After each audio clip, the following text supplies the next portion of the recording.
to our review of Picard Season 3, Episode 4, No-Win Scenario. And, man, I just want to come right out and say it. What an additional badass episode. It is just as good, if not better, than the last episode. This is also directed by Jonathan Frakes. He also directed the last one. These basically the two best Picard episodes ever in the series, season 1, 2, or 3. And did you notice no Rafi? Did you notice no Rafi? That alone was a wonderful breath of fresh air. We never cut away to a shitty subplot B that completely ruins the pacing of the episode.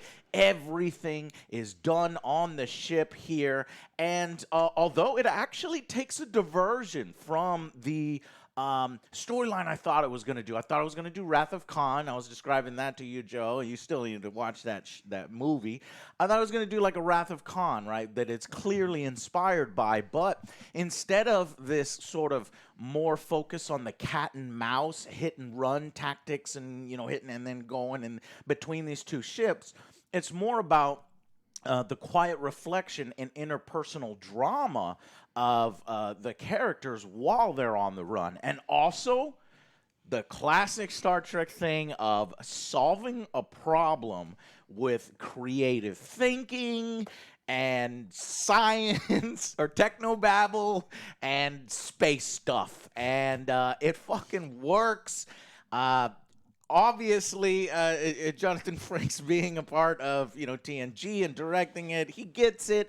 This was written by Terry Matalas and Sean Treda. So these two writers, fantastic. They're continuing some of the small bits of good writing that we saw in the last episode. They continue here. There are several scenes that were poignant, interesting, detail-oriented. Fucking Picard says engage in the correct way instead of engage to fire photons. He does his thing about engage to, take the ship out while he's sitting in the captain's chair. There was plenty of member berries and musical cues throwing back to the TNG. And then just even old grouchy Captain Shaw gets a moment to shine. This was a fantastic episode where the crew comes together and they all use their strengths. Beverly, Picard, Jack, everybody, in order to basically win this no-win scenario, the episode title, and I fucking loved it. I'm giving it a 9 out of 10 right up front. This may be the best episode of the season so far, especially with no Rafi. Guys, what did you think? For me, I like this one way better than the last episode, and that's saying a lot. This is 8-9 territory. This is like heading in the right direction. This might be 10 territory. It's getting there. It's getting there. But I'm also scared next episode if we're gonna falter back to what we. That's probably Rafi episode. Unfortunately, that's probably what's gonna happen. Oh my! Fuck you, Alex, for ruining my day. He's probably right. That would suck. But no, I fucking love this one. This was a great. I loved all three plots: the Changeling, the Jean-Luc and Jack, and just trying to get out of this gravity well. Yeah, it was a tense scene throughout. I loved every moment of it. The interactions with everyone felt right, and the writing was good. This was great. This is what I wanted to see in I might have Star to go Trek. to 10. Hold on, let me think about it. Okay. So what did you think, Alex? You've been our roughest critic, rightfully so. Right. I mean, I'd like to think rightfully so, because the Rafi shit, I think this is the episode that I think makes, if you were like, oh, last episode was like an 8 or 9, you're fucking out of your goddamn mind because Rafi ruined it. Rafi wasn't here to ruin anything, and now it is in 8, 9, 10 territory. This does feel like classic Trek. Now they do a lot of, you know, they overcome things with science, and there's some. I don't think it is as perfect as it's ever been, but it's really, really good. This is probably the best new Trek I've ever seen. I think this is better than anything I've seen in Strange New Worlds, because I still think that show is a little on the dumb side as far as like, oh, the problem is solved, but we use science. I like it. You like it, but it's not. It's like it's not smart science fiction. It's science. So this one's getting a little bit closer to what I want to see. And I mean, it's so nice when we get to focus on one solid storyline. There are not the shifting of momentum back and forth, and no garbagey characters. So and they pull from their histories. Each of these characters are pulling from their histories to solve this current problem. And it's always good to do that, because it's like, well, what would it be like to have Picard and all these valuable assets of Starfleet back on a starship and in this situation? What makes them special? Their experience, all the shit that they've gone through. So they pull from what they know. Perfect. Yeah. This is what I was hoping for when Picard was announced in the fucking first place. And instead we got, I don't know what the fuck that was for the season 1. And even worse in season 2, a bunch of characters nobody gives a shit about. Picard barely in his own show, being led around like an old man. That's what happens, or like Alex said, you give the actors too much leeway with the writing. Yeah, it turns out that the actors aren't writers for a reason. So, because he had a ton of input on. But I think 2. I think he is a problem. But I think it was more so, you know, the writers and producers and directors and the kind of vision that they had for it. Was clearly not this, and by the third season, it seems like they've heard the fans, and was like, okay, well, let's kind of do what we should have done in the first place, and listen. Well, this was filmed simultaneously with season 2, right, or just immediately after? Yeah, so like so this is just. But that doesn't mean that it's the same story. The producers and writers have said this is clearly a departure from the last time. We're telling a completely different story. We're going back to TNG roots. They were like, we're listening to the input, and we want to give them one final badass farewell. And it's like, why'd you even need to tell the other 2 stories? they were really shit. The next 2 episodes are actually directed by the same person, so maybe we'll have another 1-2 punch here by Dan Liu, and the next one's called Imposter, and then the next one is called Bounty. So you really have 6 episodes left, and I'm thinking to myself, okay, well, we gotta deal with Moriarty, which was shown in the trailer, which is the holodeck villain that was created to defeat the Data, who's very, very smart.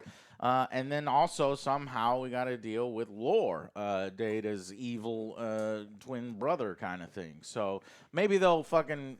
I think those 2 are probably going to intertwine because of, you know, who Moriarty is and who he's designed to fight. You know, it's like, fuck, he's designed to fight Data, and then Lore shows up. But not me, you know, or something like that, and that's how they. Or Lore's the true bad guy, and they have to rescue. They're like, who? No one could be Data except Moriarty. Yeah, and then they have to rescue him. So we have that storyline, and then Vladik. I keep forgetting her name. Vladik here. She's outsmarted, not really in the episode. She puts herself in the way and gets fucking crushed by galaxy quested. Gets an asteroid thrown at her, and she's like, "Oh fuck." You know, and headquarters, which was a creepy and cool effect, how the changelings sort of communicate with their headquarters. That's a terrible way to communicate. They cut their fucking hand off, which then transforms into another part of the changeling collective, and this creepy looking dude's like, you know, you're expendable, just fucking pursue. I was like, who? Sue who? No, it's pursue. So, but I do think that eventually she's going to factor back into the story. You see her put her head in her hands, and she's like, fuck, you know, and the motherfuckers got away. But you know, partially because she had to jettison her portal, because she could have just popped a portal right there. And I'm glad that the show is paying attention, when it's like, you know, they don't leave these hanging chads, because obviously the crew of the Titan comes up with this very clever plan in order, with lacking power, in order to get out of the nebula. But, you know, if Vladik's just sitting there, boop, portal, you're right back in there, you know. But they explained it, and that I appreciate. So A fantastic episode with multiple really well-written scenes between Picard and Jack, between Beverly, Picard, and Jack. Riker is continuing some awesome moments. He's trying to record messages to Troy. He, in fact, does finally apologize, because I'm wondering, they kind of created this drama, and you thought that, Picard and Riker are going to be fighting in this episode. But, man, hey, Riker's my boy. He just comes in immediately, and he apologizes. They actually are trying to apologize to each other quicker, or whoever does it first. And it was good, man. These are two bros. These are two friends, lifelong. And it all works. So, let's go final verdicts. I'm going to actually go with the 9. Mm-hmm. I really enjoyed this one. Everything was looking bleak. They figured out how to do it. It wasn't too dumb. It was like a pretty useful tactic and everything. And the conversation between Jack and Picard, fucking amazing. And also Shaw and Picard. That was an amazing scene, too. He's like, you know who this guy is? We finally figured out. That was fucking badass. It's like, shit, you felt his pain, his anger. He's like, I'm alive. I don't know why they chose me, but he's over there. The board named him, gave him a name. Yeah. I was like, holy shit, that's a badass. That was a badass scene, yeah, too. Because he's like in charge of the Borg cube and like literally murdering thousands of Federation, people and ships. Yeah, while he was under the influence of the Borg. I really liked that interaction right there, too. And then whenever 7 of 9 had to find the changeling. That was clever, yeah. It was. I liked it. They set the trap. It's like, eventually this motherfucker's going to come and sabotage whatever we're doing. Yeah, he's like, this is our only way out. He has to come here. Mm-hmm. So they knew. Great episode. 9. Yeah. Yeah, I'm thinking probably the same thing. The only thing I've got is like minor nitpicks. Riker's kind of an idiot for like 5 minutes in this episode where he's like, "No, I want to slowly die." It's like, well, guaranteed death. Yeah, or we try something. It's like in the ready room. Like this is fucking stupid. Like no, this is just. I think they felt like they needed to have somebody talk for Starfleet or just to provide a little bit of drama. Yeah. You're falling into a gravity well. You are going to die. You can somewhat excuse it by his previous character arc. In the last episode, was, no, I'm gonna save everybody. We have to do. And then at this point, he's like resigned to his fate. No, I got to leave a message too. It's like, I'm not. No, because the last one he was trying to protect everyone by playing it safe. Yeah. I need to be safe, like guaranteed death or like small chance of success. It's like like I said, it's just minor nitpicks about things. But this is really strong. It's probably the strongest episode of something in New Trek that I've seen. So good stuff. Yeah, I still can't determine. Do I want to go 10? It feels so wrong to go to 10 within the Picard. I'm at a 9, and I think that over time, because remember, as we review a series, we come back to single episodes, and we go, okay, this rating probably lower, this rating's probably higher, as more context is given. And so I'm going to keep it at a 9 for now, but a very high 9, very encouraged. But I'm almost certain that, that more, weaker subplots are on the way. Yes, it's bound to happen. Because this was, I think, the big thing, where it's like we're getting some of the crew together and we're doing this. But there might be one other big thing, right? Because some of the reviewers have said by the end of episode 6, that's where they stopped watching, though a few more got to watch the whole thing. But they got to resolve the Vladic, so there might be one final battle. So it actually can probably end on a really good note. At least I'm hoping that it will reach this level again. My true hope is that it will be at this level for the rest of the 6 episodes, but I don't have that much confidence in that. That's what I'm hoping for. They go back to Starfleet, they bring the old crew back together, leave everyone else out, and go back on an adventure. Right? You're just going to be like, Raffi died off screen? No, yeah, it's fine. She went back to her planet. All right, so let's do the episode breakdown now. So the episode opens with, let's see, 5 years ago, Picard is given one of his classic Picard speeches. The man just wants to eat. Let the man eat. I felt so bad for him. It's like that food was real cold by the time he ate that shit. Yeah, it's funny though, because like he's starting to eat. He's about to eat. People come up to him and he's like, "Oh, what did you do? I've always wanted to ask you these questions." He's like, "Oh, I'm not one for storytelling." I was like, "Bullshit." Bullshit. You love telling stories. Like, yeah. And it is bullshit because as he starts to tell, you see the expression on his face and he gets into it. You know, he's like, fuck it. You know, with the food. It's like, I've seen Picard season 1 and 2. You love telling stories. Yes, sir. Anyways, so hey, in this episode, did you notice there was some light on the bridge?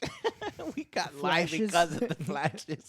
I was like, God damn it, man. How much more I would have enjoyed this if, like, the bridge resembled the bridge in TNG. Just updated a little bit and light and, you know, that's symbolism. There's hope. There's a ray, a beacon of goodness and justice. Anyways, so Will comes in. Will Wright said, "You know, you were right before." He told Picard immediately.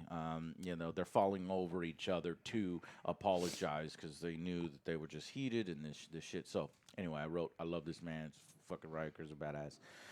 And then he has a good moment. He explains, you know, kind of watching his son's coffin being lowered into the ground, and you know, it's you know, crazy. And Riker was kind of running from this situation, and I think that you know, partially that's what's caused this somewhat rift between him and Troy, where he's like, they need a break from me. Now, I think that they came up with this afterwards, right? And I like that they have it because it is giving him something interesting. It is character growth. But if I remember correctly, when we last left Riker, like, there was none of this. He had no problems with his wife, and so they came up with this idea later, right? They didn't plant seeds for it then that, you know, the death of his son is really affecting his home life, because when we went there, he's like making pizza, he's like got fucking force fields and barbecue pits and everything. He's just doing great. But I'm glad that they made it. What else? So 7 of 9 finds the dead ensign. And, you know, Riker, what'd you think about this scene, what Riker's reaction to it? I thought it was good. Because like, she goes and tells Riker. Yeah. Would like, you think that, you know, he's like, keep it quiet, though, like, or would you want to tell the whole ship?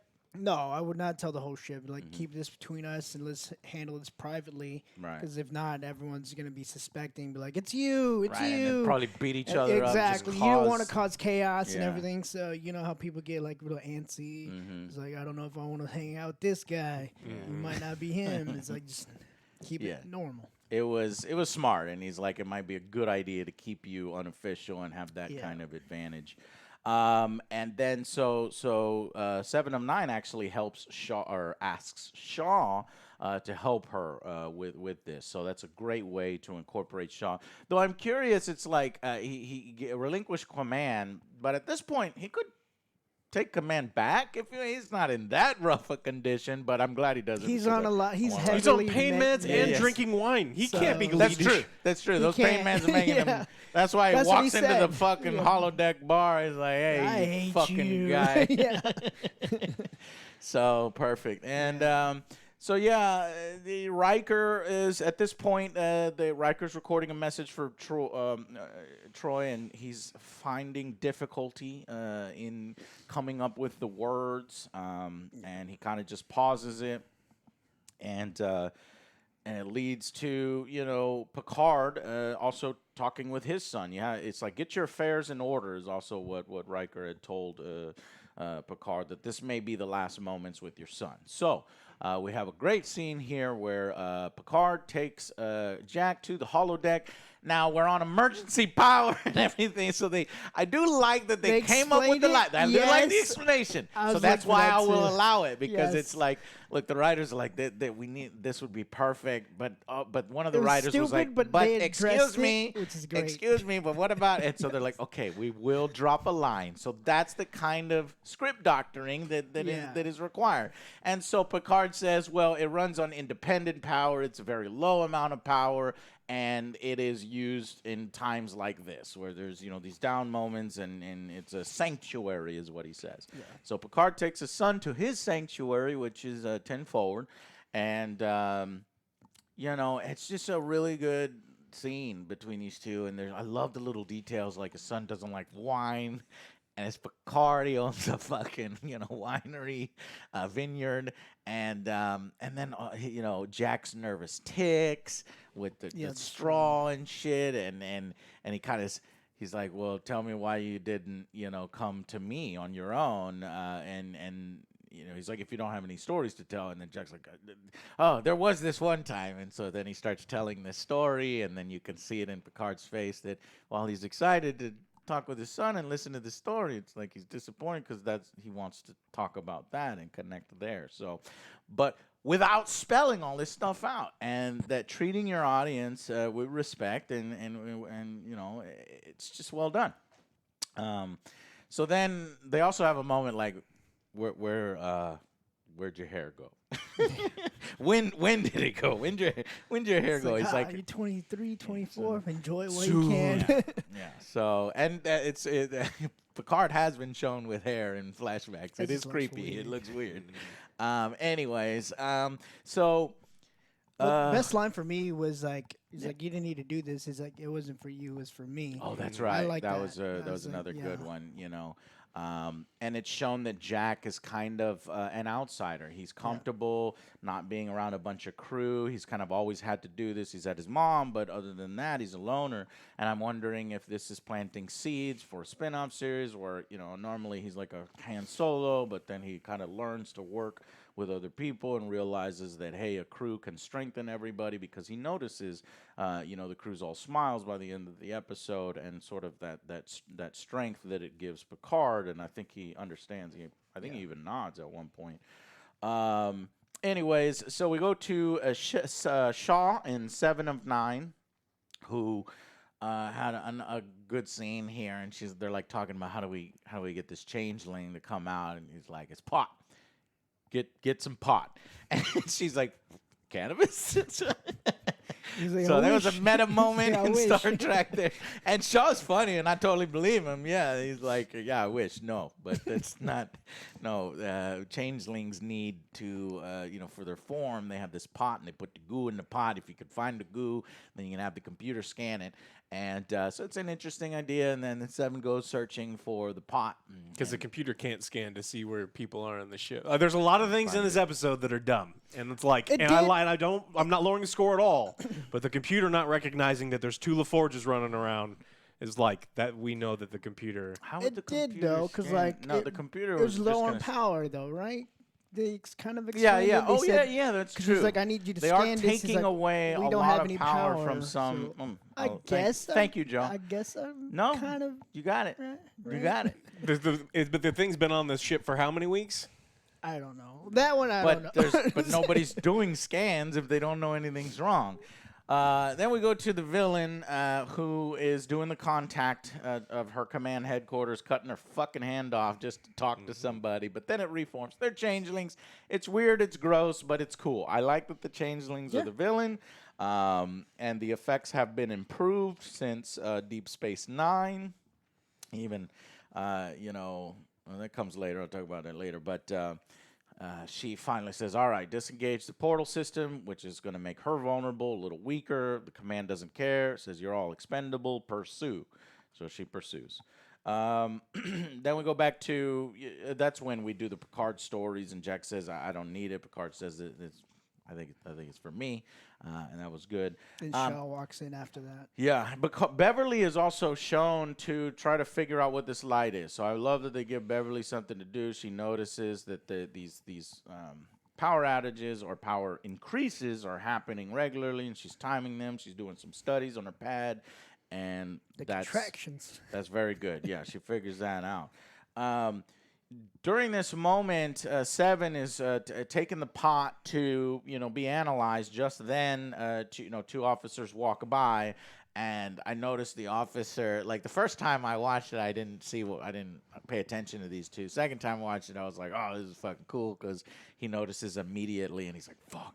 And he pulls a fucking gun. I thought he was going to shoot her in the back of the head. I was like, damn, that's some brutal shit. But I guess I didn't want to go that far. Shoots her in the back. So that officer dies. And it's... Yeah, I don't get why he shot her instead of...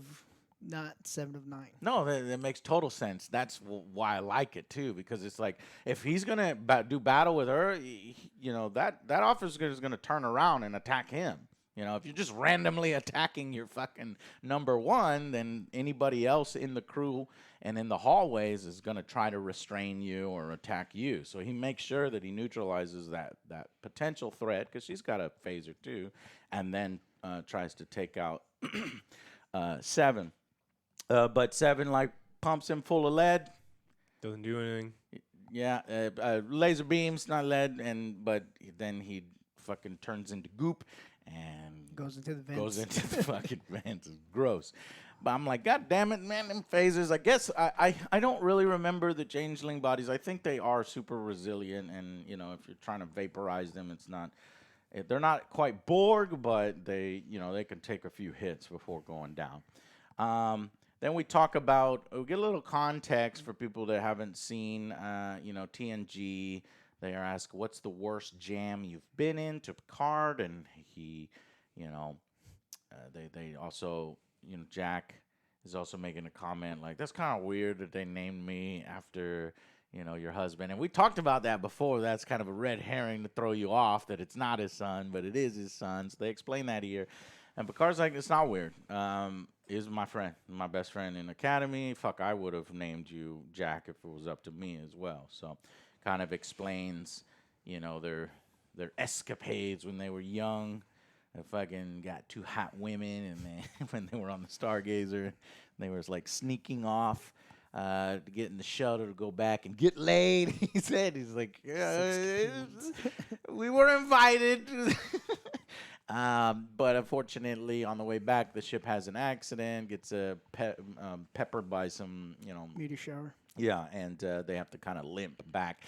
I didn't like this little drop here. I don't think this is necessary. This is Star Trek. It doesn't have to be like this. It doesn't have to be dark. Picard drops the fucking F-bomb for no reason. Like he's me. Look, Angry Joe and Picard is not the same. It's like Picard's like, we were there for 10 fucking hours. It's like, no. Picard would just say we were there for 10 long, grueling hours. Something like that, but okay. He's edgy. You want to be edgy now? You're trying to... Is he going to get eyeliner on the bottom? Hey, kids. I don't know why he does it. You can have Shaw do it, and he did it well. Yeah, and Shaw can do it. Yeah, It's from Chicago. I love Sean now. Yeah, you're a dipshit from Chicago. Yeah, I'm just a dipshit. Hey, dipshit from Chicago, and I love Picard's fucking deadpan face. He doesn't move a muscle. Fucking hilarious. But but that's when Shaw actually comes into the holodeck in front of a bunch of people who also were using it as a sanctuary at some point. Says, is this private? It's like, no, everybody, sit down. But he comes in there basically explaining his backstory and his problem with Picard, which was essentially Picard, as Locutus of Borg, is responsible for at least 11,000, Starfleet officers and ensigns and, soldiers dying. Your old man was, where your old man was? He was commanding that Borg cube. And, giving up me because I'm a robot. I'm a positronic robot. Not that specific body, but his essence. A copy of his brain, not his real brain, but a copy of his brain. So he's brain. Yeah, his Borg pieces. Yeah, he feels survival's guilt. I don't know what specifically. There's a term for it. He feels like he's maybe not living up to the fact that he was just randomly chosen amongst his friends. He's like, they were all my Jack Crushers. Like, 50 of us made it into, right next to the lifeboats, but there's only room for 10.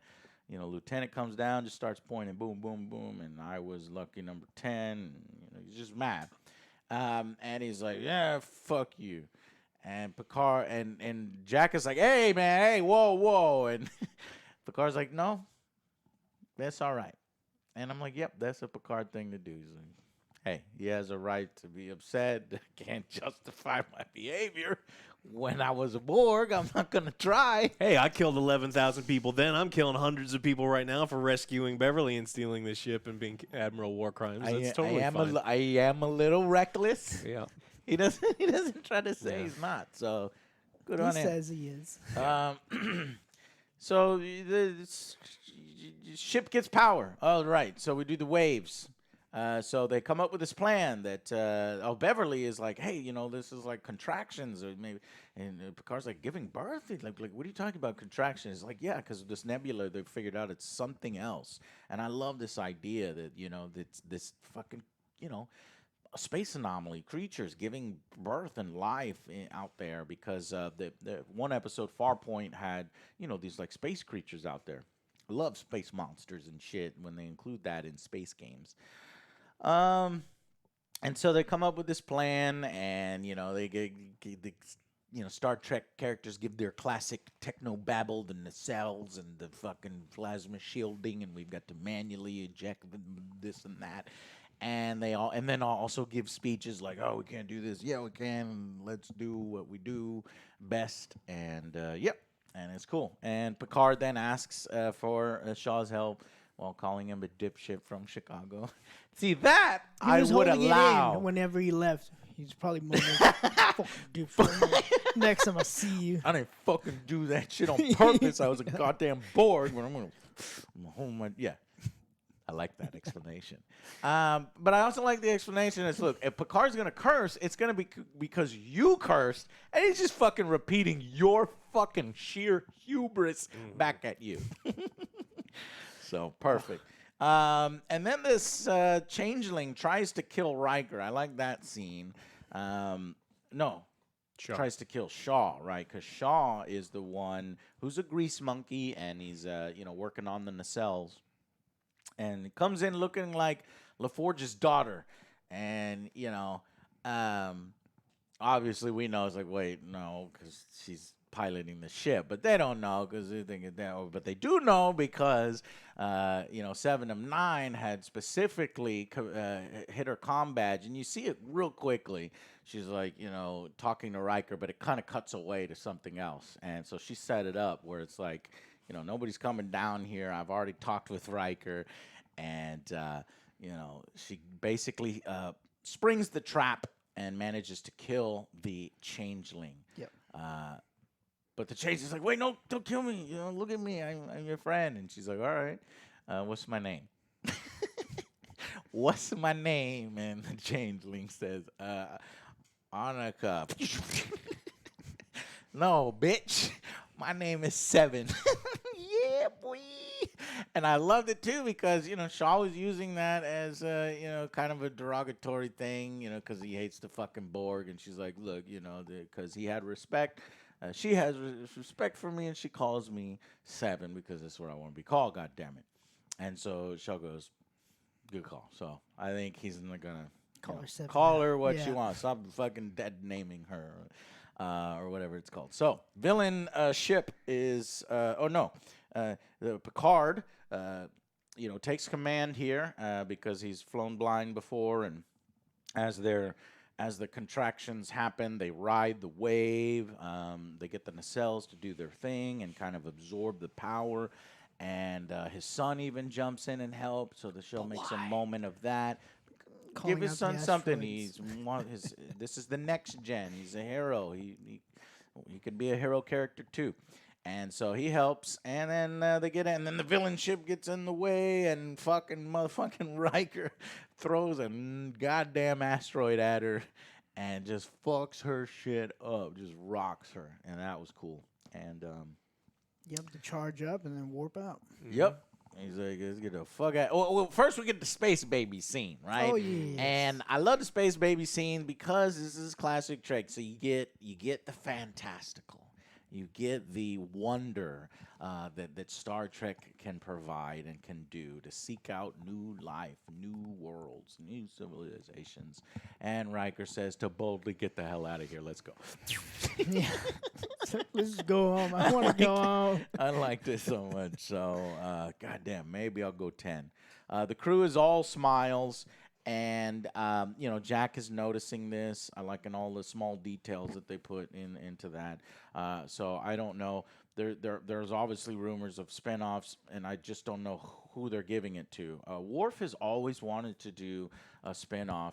And it's a shame because his idea for a spinoff way back in the day in TNG and DS9 was that you would get, like, from the Klingon perspective.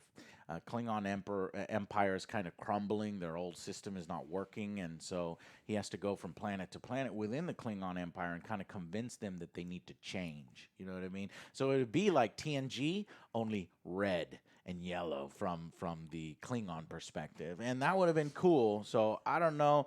I am a little worried. I read a fucking article, and I'm gonna let you guys in on it.